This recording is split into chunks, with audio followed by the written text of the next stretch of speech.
It was a regular Sunday for Rahmat Pasha, an Uber driver based in Sydney, Australia, when a mass shooting claimed several lives at Bondi Beach.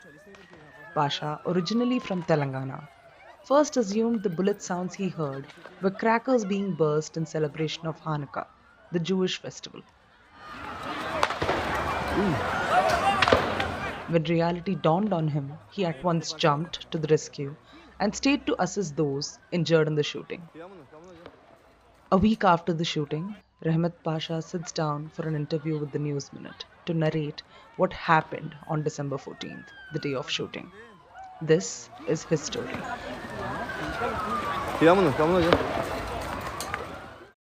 Mr. Pasha, thank you so much for joining us. Yes, thank you, Meenakshi. Thank you for putting me on this. Our pleasure. So, could you please walk us through the events of the day? What exactly happened on December 14th? What did you see? Yeah, it was Sunday evening and it was like around 7 o'clock. Uh, Firstly, I have listened to the like gunshots sounds, whereas initially I thought that maybe they are crackers because there's some event was going on there. And initially I thought, and that was Sunday, almost from almost every lot of people goes to that beach on Sunday. So I thought that maybe Christmas even some event was going on and all that. And initially I thought that maybe there are crackers, which is like blowing up and all. So I just moved a bit forward to have a look what exactly going was on there. So I just gone there and see the person he was like shooting everywhere and he's moving forward and the people screaming, shouting and the like bullet sounds and I was so surprised and it was really very shock for me. It was an extremely frightened and panicking situation actually, and I even see that multiple people were being shot there. Right. It was like 7 to 8 people I saw they were already dead. In the immediate aftermath, I stayed there at the location since at from 7 o'clock till night 11:45 p.m. I helped each and every victim to get onto the stretchers and from there to the ambulance. Okay. And there was another policeman also who was being shot. Even I helped him to. So, you were telling us in the pre-interview that uh, you you're employed as an Uber driver on the weekends, and you were just Yeah. and you finished your training to be a chef, Yes. and this was probably one of the first instances you've witnessed such an instance. So, what happened the minute you realized that this is a shooting and not just crackers being burst or celebrations in order? What happened after that? What did you do? It was extremely frightening situation even for me because I do not have any such kind of experience in the past. Though I tried my best to help the people who are in need of help. I did my best what I can do on that day. And what does that look like? I help each and everyone. Means people were screaming and they're like it's blood everywhere and people are like laying down. It's like screaming and they're asking for the help and all. But initially they were no one to do so. Later on, everyone, the medical team and the police, everyone it has taken like 10 minutes, I think, for the medical and policemen to come over. So by the time I try to be with them, I console them. Yeah, Okay. How long did the entire thing take? How many hours? You said you were there until 11 in the night. So it was a yeah, it solid was. 8 to 10 hours. Yeah, I made sure that entire what the victims, whoever are there, almost like 8 people has been dead in front of me, and like another 35 to 40 members, I think they were injured, and I made sure that everyone went to the ambulance and from there to the hospital. So when everything was settled down, then I have moved from there. Okay. All right. How have you been doing since then? To see, Of course, the incident has deeply affected me, and it was like heartbreaking to see such loss of life in front of me. I'm still going on with that, and there's sleepless nights still since Sunday. Yet, because everything is in front of me, and it's like rewinding everything in front of me. Whenever I'm trying to sleep, it's like it's really horrible, Meenakshi, to see someone dying in front of you. Right. There were also children. There was one child reported to have lost. One child was dead, reported dead in the Bondi attack. Did you see any children injured? Was that a part of No, what you maybe some witnessed? other part. Maybe there are other side.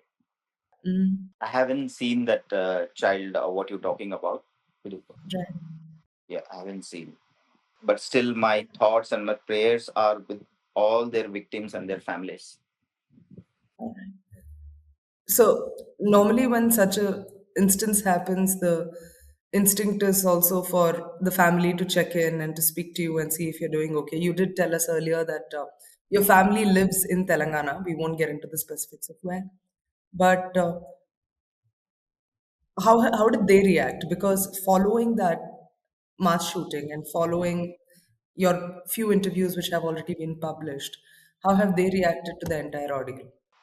Of course, initially, means I have not given them any information when they were actually watching the TV, I think, yeah.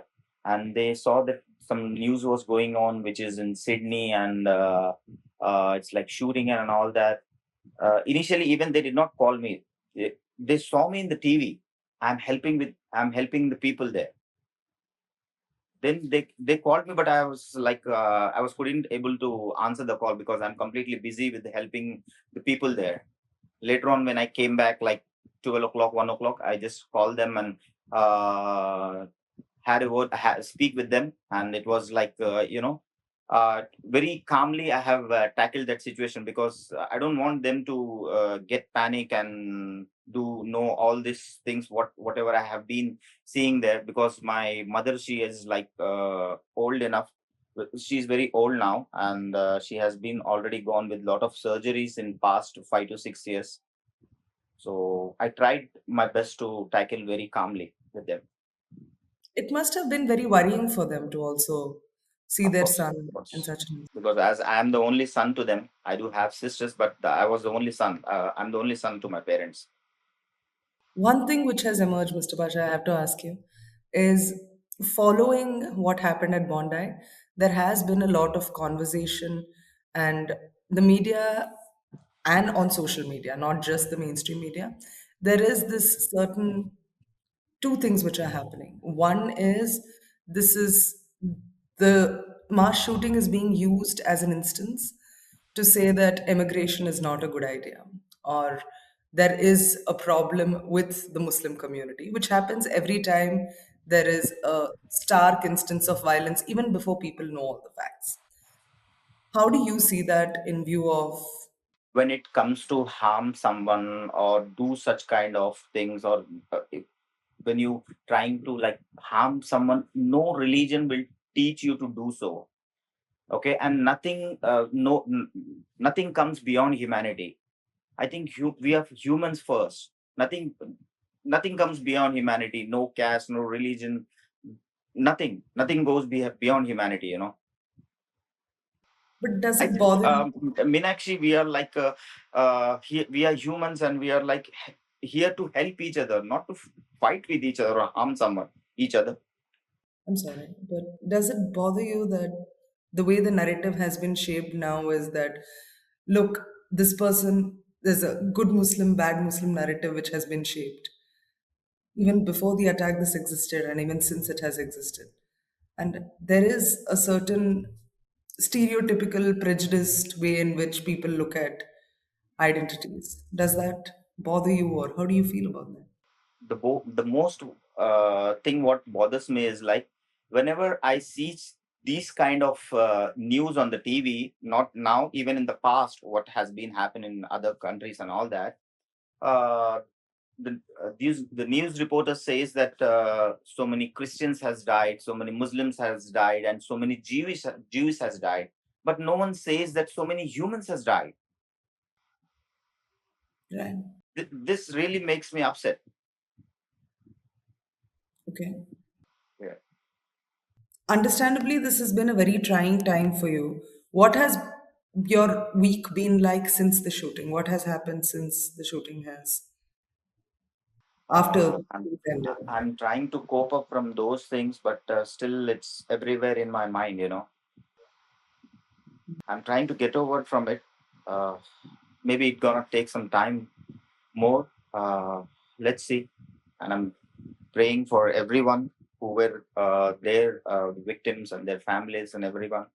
And even I'm trying to cope up from the thing what has been happened with me, the incident, and what all I have been watching and seeing. Could you also tell us a little bit about uh, the people you were helping with the rescue, and if you had any conversations with them and what that like? Yeah, of course, I do had a lot of conversations with them. There was a lady; she was like 89 years old lady. She was like sitting on the bench and she was singing a song. When I went there to help her, she was telling me that what I have done, son, I have done nothing. I was just sitting here and I'm singing a song. So I tried to console her and helped her, and I told her that you need not to worry, you will gonna be completely all right, and you will come back on the Christmas day and you will sit on the same bench and you will gonna sing and I'll gonna listen to you. And listening to those words, maybe for a few minutes she has forgotten her pain and she was smiling and blessing me. Almost for 45 minutes, I think she was holding my hand till I took her on the stretchers and from there to the ambulance. And even I even helped a policeman who has been shot on the stretcher. We took him on the stretcher and from there to the ambulance. There is a man. There is one man. He was like around 50 to 60 years, I think. He was telling me, "Might I just came 2 days back to celebrate Christmas and New Year here, and next week there is a marriage of my daughter." Right. Yeah.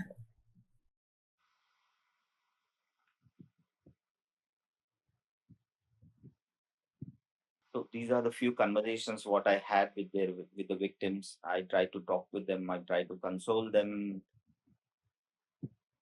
Have you been to visit any of the survivors, or have you been to meet any of the injured since the attack? Or No, not yet, all not right, yet, yeah. is Because that something? they have been shifted to different hospitals. Mm. Initially, they might have been taken to other hospitals, or I don't know. Means exactly, they have been going to different hospitals.